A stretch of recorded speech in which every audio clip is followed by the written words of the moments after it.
I had a really hard time with taking the news. The first thing that went through my mind when I realized I was on academic probation was, oh my God, this is gonna be the worst Christmas ever. And I sat down, and that whole winter break, basically, I was like, let's see, should I change my major? Should I retake all my classes? I really was preparing to fail out of college, which is a horrible, horrible thing to have to do. And it's tough. It's really eye-opening, but I think, again, like the opportunities that were given to me to fix it were exponentially better than I could have ever imagined.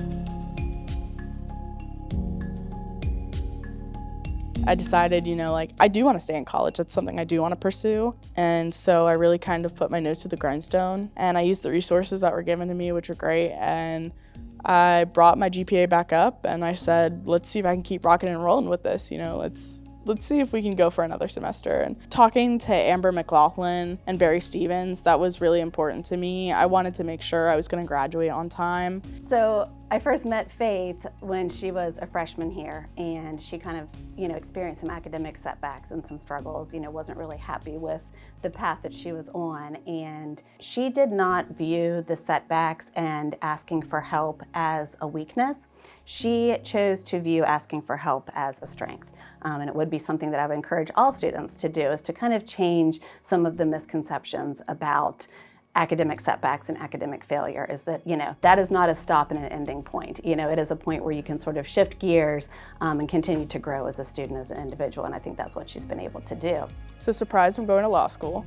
I took a couple law classes with Dr. Bird, and I was like, this is actually kind of interesting, I just kind of bit the bullet, and I took the LSAT, which is the law school admission test, and I did really good. So I think that's just the next step for me. And I think with being on academic probation and now knowing how to be a better student, I feel as if there would almost be a sense of validation.